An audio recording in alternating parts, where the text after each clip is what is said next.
Tissues are defined as being a lot of extracellular matrix and relatively few cells. So that can be a little confusing for blood because blood sure has a lot of cells in it, okay? But 55% of the volume of blood is plasma, which is the extracellular matrix. That's the liquid portion. 55% of your blood on average is plasma. The other 45% of your blood is the hematocrit, which is the solid stuff, okay? And most of your hematocrit is red blood cells. Are red blood cells. They do this in P1 too. That depends on the individual instructor. I don't. Okay. I mention it, but I don't ask things to. No, Yeah, it depends on your instructor whether or not they go into that much detail or not. Okay. So here's a breakdown. If you take a blood sample from somebody, a blood draw, this is the suspension concept of blood now. Okay, you've got these formed elements in there. You can spin it in a machine called a centrifuge. And after you spin it for a little while, it'll sediment out. And you'll have the liquid portion, which is kind of amber colored. That's the plasma up there at the top. Then you have something called a buffy coat, and that's where you'll get the white blood cells settling out. And then you get the hematocrit, which is the red blood cell containing material at the bottom. Okay? And roughly 55% should be plasma, 45% should be hematocrit, and less than 1% will be in that buffy coat of the white blood cells. Okay? And the white blood cells is what's fighting infections. Mm-hmm. Yeah. Let's go to some numbers here.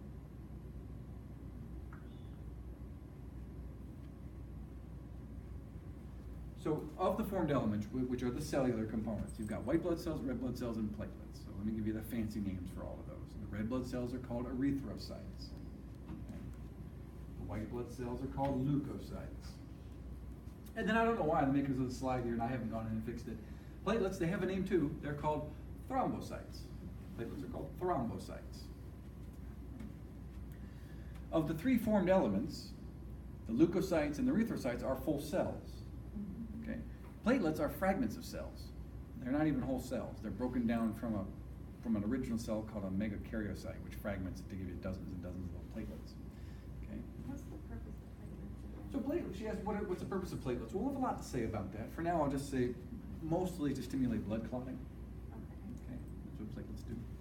Also complement activation. The numbers here, and I think it comes later in the slide, but let me just give you a breakdown of the numbers.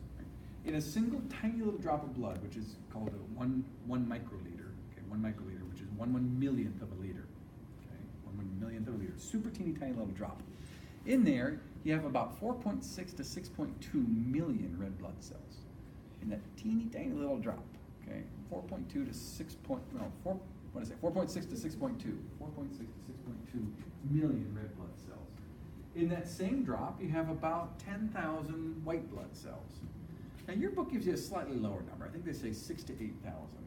Typically, I mean, I've always seen that being somewhere between 8 and 12. So they go a little low. I'm not sure why the author does that. But 10,000 is a pretty typical number. 10,000 white blood cells in that same little drop. And in that same little drop, you have about 250, 240,000 thrombocytes and platelets. Okay? And that number can vary. That can go from about 240 up to about 400,000 platelets. How many red blood cells? 4.6 to 6.2 million. You said only 10,000 white. About 10,000 white blood cells in that same volume. Generally speaking, if any of those numbers are abnormally low, that's a condition we call anemia. Okay? If those numbers are abnormally low, it's called anemia. We call it leukemia if the white blood cells are low. That's called leukemia. If your platelets are low, we call that thrombocytopenia. And anemia just generally means usually red blood cells are low. What's the connection between that and like an iron deficiency? Because usually when people think of anemia, they think of iron deficiency. Yeah, so there's a number of things that can cause anemia. Iron deficiency is one of the types. So in order to form functioning red blood cells, you have to have iron, because iron is the catalytic core of hemoglobin. And so without that, you can't form properly functioning red blood So cells. the two go hand in hand. Mhm. So the basis of some of the competitive advantages males have over females in competitive sports have to do with things like muscle mass, because of testosterone, males tend to grow a little bit more skeletal muscle mass. Another one is your blood volumes, okay?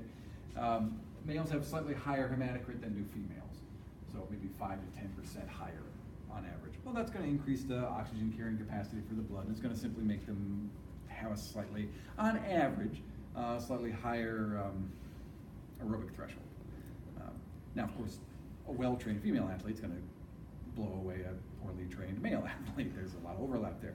But if you took the two individuals of similar body sizes and they both trained, the male's going to have a little bit more of an advantage over the female, simply because of the increased blood volume, the increased muscle mass, and increased respiratory capacity. Males generally have a larger thoracic cavity than females.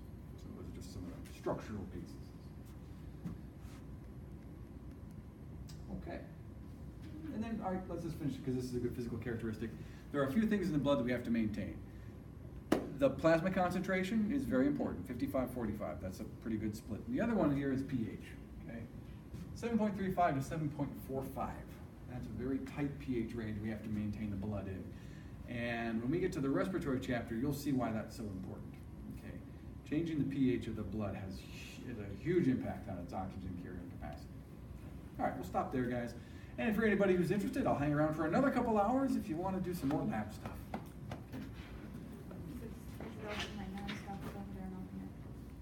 Yeah, I'm going to go to the bathroom. I'll go open, and then I'm going to go to the bathroom, go back to my office, and sync the lectures, and then I'll come back.